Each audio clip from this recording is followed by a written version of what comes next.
Hey, y'all, we're back for another episode of Building with Breven. This is the first episode that we're putting together without co-owner Steven on the phone. He's enjoying his time over in Europe, so we'll catch him on the next episode and we'll have to tell you what all he got into and what fun he had over there. So today we have my dad, Mike, here with us again. Thanks again for joining. This is the second podcast you've joined us on, and I know it won't be the last.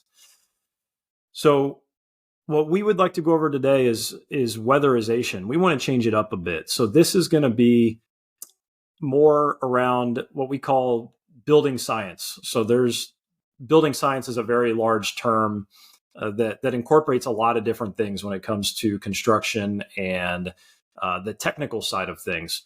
The intent of this is not to bore you with any of the details of building science. That's our job to understand that and know that very well so that we can build the quality home that you expect. But we want to specifically dive into weatherization and its importance today. So Mike is going to go into the details of weatherization, and I've got some questions for him. So this one's going to be a little bit different, and you're going to learn a little bit about the importance of weatherizing a home and what happens if you don't. So, Mike, let's start there. What do we mean when we say we're weatherizing a home?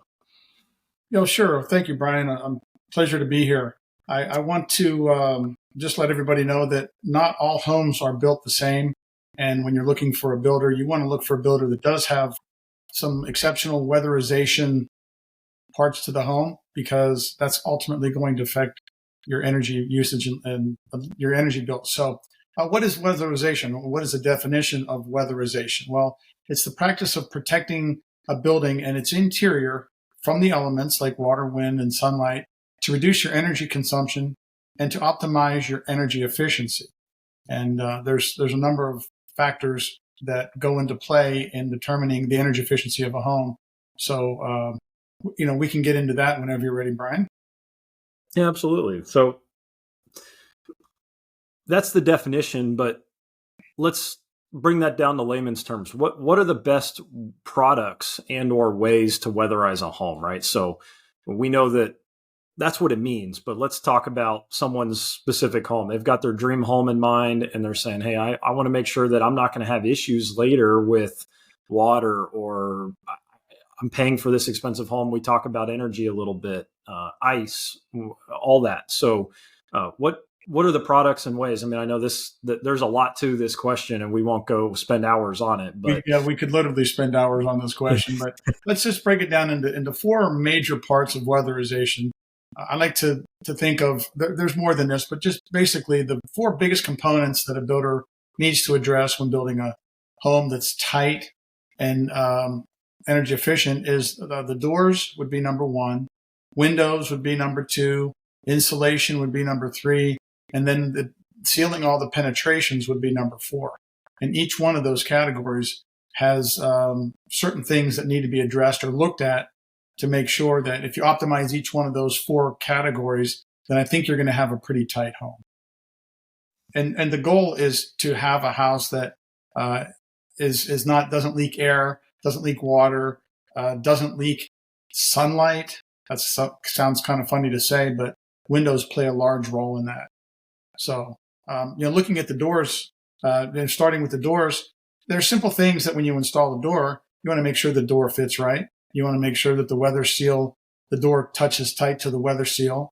You want to make sure that the weather stripping on the bottom of the door seals tight against the threshold of the door.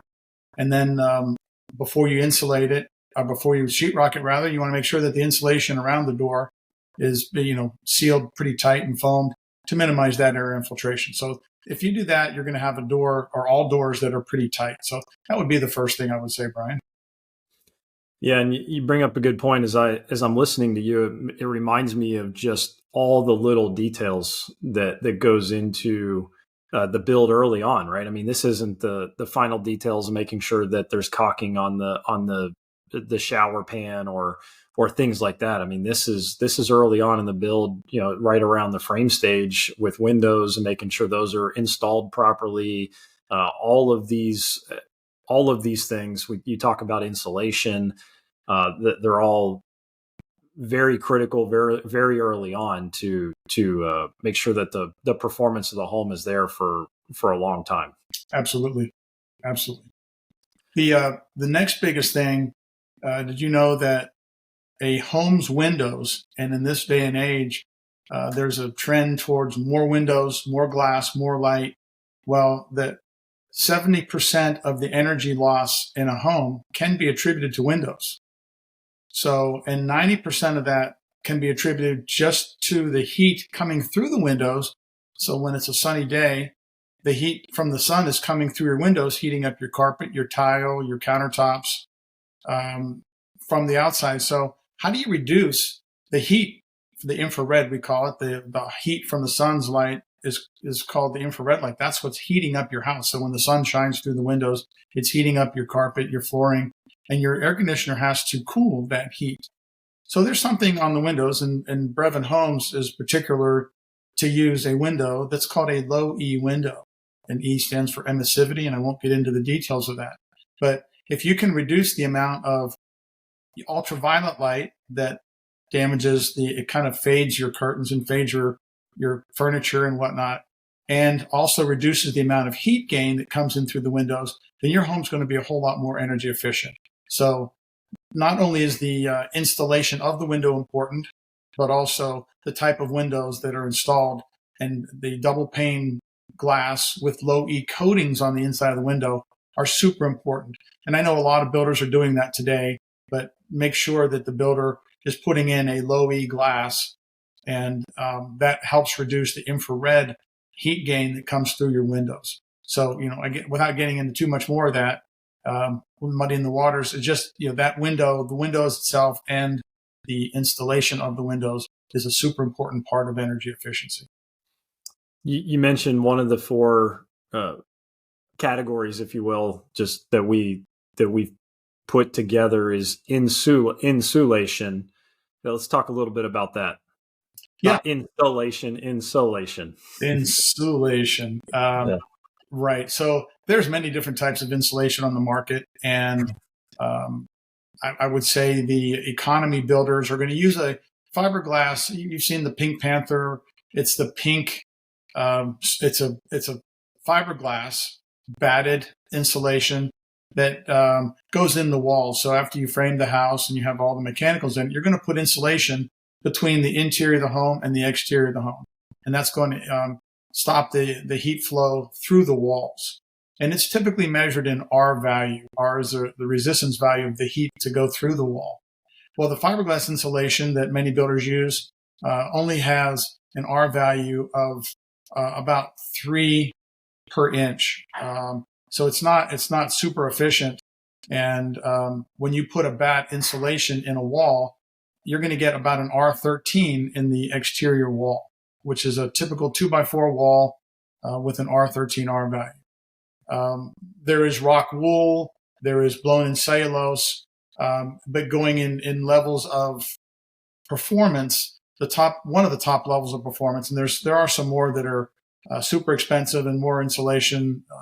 I don't think you get your return back in 30 years, but we use a closed cell foam, sprayed in foam insulation, which is a high R value insulation. And in a 3-inch wall, you'll get like an R21 in that. So the foam insulation has an R6 or R7. So if you blow in 3 inches of R7 insulation, you're going to get an R21. So again, as opposed to a fiberglass batts of an R13, you're getting an R21 R value in a 3-inch wall or a 3.5-inch wall. So that's really, really far superior to a lot of the insulation methods that are being used in the market. A little bit more expensive, but far more superior and a whole lot more energy efficient. And what I like about the foam also is it encompasses pipes and electrical wires.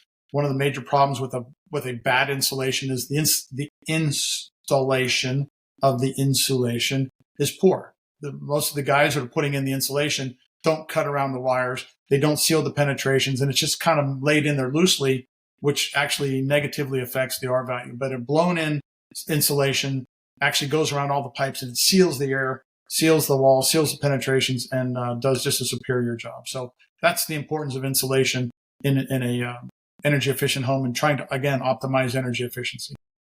Yep, that's great. One of our past clients was talking about the foam that we put in their house, and he compared it to an igloo cooler, right? And I know the coolers have come a long way, and they're not just your standard foam. That was 15, 20 years ago, and now you get the vacuum seal and all that, and these fancy Yeti coolers and whatnot. But in a sense, it's like a cooler. You're trying to just contain everything and to the best of your ability, seal every last bit of that home from the external environment.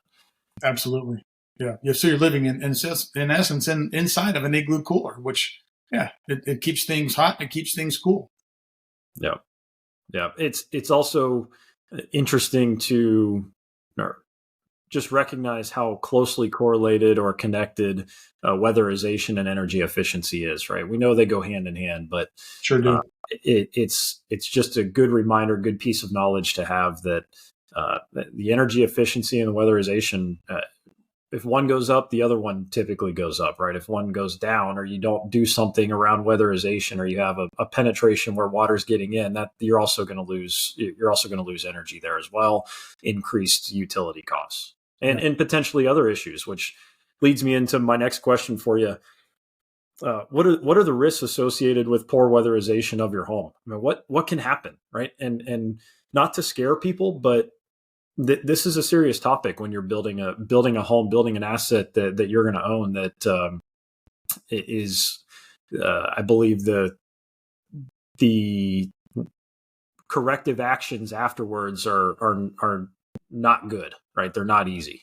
So to answer that directly. Weatherization really encompasses water, wind, and sunlight.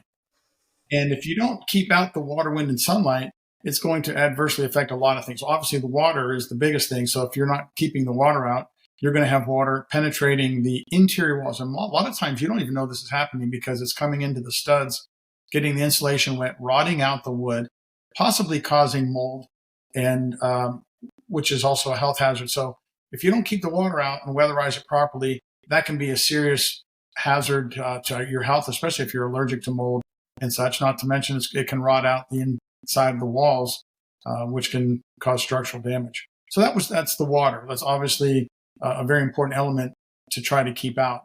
You're also trying to keep out the wind. When you have a hole in your house, houses are wrapped with a lot of different exterior components. They call it a brand name is Tyvek paper, but it's a wrap. It's a house wrap that supposed to keep the water and the wind out. But even pinholes, if you have something the size of a pencil that air is coming through into your house, you can have lots and lots and lots of outside air being blown into your house, which is bringing in again, hot air in the summer, cold air in the winter, and a lot of pollutants. When there's that African safari dust coming over the houses, it's being sucked into your house. So, which creates a hazardous indoor air quality. So, weatherization is super important. And so those are some of the consequences of keeping that out. And then the sunlight, if you don't keep out the sunlight, it's going to fade. The ultraviolet light is going to fade your furniture, your carpet. The heat is going to heat up your carpet and the inside of the home that your air conditioning is going to have to reheat or recool rather. And so these are all the consequences of poor weatherization. Yeah, and after the last few summers that we've had in Texas, energy efficiency should be of some of the utmost importance for anybody looking to build a new home right now, right? It's just extreme heat that you're trying to keep out. So especially in the South, you're trying to keep the heat out. Yep, absolutely. I think that you touch on something else with rotting studs, mold. Mold is something that can be really serious, right? And it's important that there are inspections and other things done throughout the phases of the build to make sure that, hey, there's that this home is built properly with the proper weatherization, that the expectation is that, hey, there's not going to be any mold or rotting until you find out and it's really bad. So yeah, exactly. So along those same lines, I mean, I come to Breven Homes or any home builder that I'm going to choose to work with, and I say, okay, hey, I know that this is important. I don't know all the materials that go into building a home that affect the weatherization, but how do I know that I have a home that is properly weatherized, right? I know you can call an inspector out, but you're still relying on that inspector to look at these things, right? And there's a lot of good inspectors out there. There's a lot of bad inspectors. So, how do I know that? And then we can talk about some of the things we do at Breven Homes on every single one of the homes that we build, that we give our homeowners peace of mind and some data from some professional companies. Right. Well, exactly, Brian. One of the things that is hard to tell is if you're looking at a window, is that window a low E window? Is that a window a double pane window? How do you? It's hard to tell unless you purchase that window. It's hard to tell what you're looking at. But in the air infiltration area, one of the ways you can tell if you have a leaky house is to have what's called in the industry a blower door test. There's something that a testing company can come out to your home and put a certain, they put a covering over an exterior door with a fan on it, and they suck the air out of your house to measure what type of airflow. If the air sucks out of your house very, very easily, that means you have a whole lot of air coming in from unsealed penetrations and unwanted electrical boxes and places like that.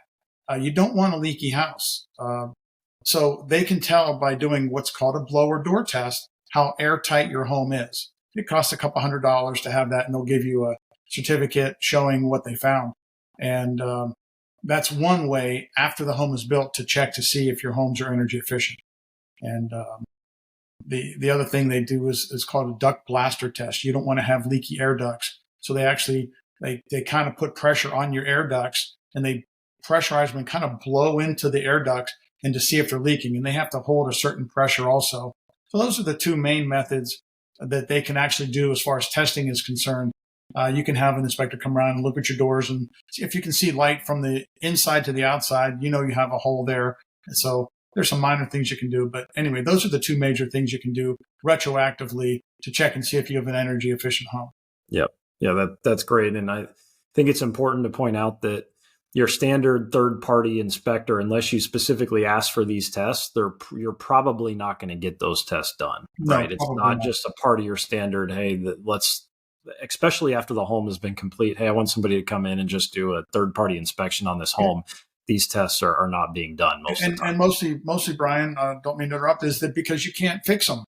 It's really hard to fix. If you have a leaky house, well, the way you fix a leaky house is you build it right. You build it with all the penetration sealed, and you build it for water resistance and waterproofing. It's really hard to fix things after the fact. So if you have a leaky house, you're going to pay more. You have a $300 electrical bill because the house was built poorly. It's really hard to fix that after the fact. Yep. So that's why most people don't actually do it later. Yep.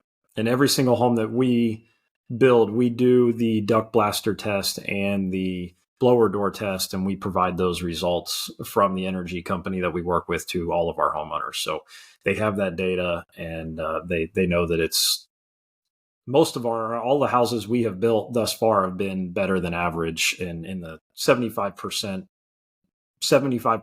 or better in terms of the test results that these companies do. So you kind of answered this question already, but can you go back and improve on weatherization and or energy efficiency after the home is complete? I think the answer is yes and no, but can you give us an example of some things you can and cannot do? Sure. You're exactly right. It's really hard to go back and seal penetrations, but the easiest thing is if you have a leaky window, you can caulk a leaky window. If you have a door that leaks, you can change out the weather stripping or get additional weather stripping to seal that air that's kind of leaking in your home. But and if you have a water leak, you might be able to again caulk it or take off some siding and fix it. All retroactive solutions, but not easily addressed, and it only helps nominally. Most of the air is coming in through gas pipes, electrical wires, plumbing pipes, all those types of penetrations going to the outside. Or just during construction, if somebody knocked a hole in the outside wall and then you put brick up or sheathing up, you don't see that hole. And that's going to let air in forever. And it comes in into your insulation through your electrical outlets. I don't know if you've ever had it. I've seen this many times. I put my hand up against an electrical outlet on the inside of a home. You can feel the breeze coming through that electrical outlet. That means there's a hole in the wall. So that's really hard to fix. So certain things you can address. Most of them you cannot. Yep. So just more reason to make sure that these things are done right during the build process, because that's when you have the opportunity to get it right, not later. Yeah, for sure. Well, Dad, that was all I had. And I hope that the listeners here have taken something away from this. I think the most important is that we're not trying to educate you to be the experts in weatherization or energy efficiency, nor do you probably honestly want to be. That's our job. But we wanted to make you more aware and informed of what this means and the importance of it in your home, so that you can ask the proper questions to the builder that you're working with, and just be more confident and knowledgeable on this topic. So, Mike, any other closing words here? No, I think you summed it up well, Brian. Weatherization is important, and without getting into the more complicated details, you want a tight home. Bottom line is you want a tight home. You want minimum air infiltration, because the less air that comes in, the less you have to recool or reheat. You don't want water to come in for obvious reasons because of mold. You want that builder to build a tight home, airtight, watertight home, and that's what you're striving for. And like you said, Brian, hopefully you've learned a little bit about weatherization along the way. Great. Well, this is episode number 2 for you. And it's, like I said at the beginning, absolutely not going to be the last. So study up on the next topic, and we're going to have fun on another one. Look forward to it.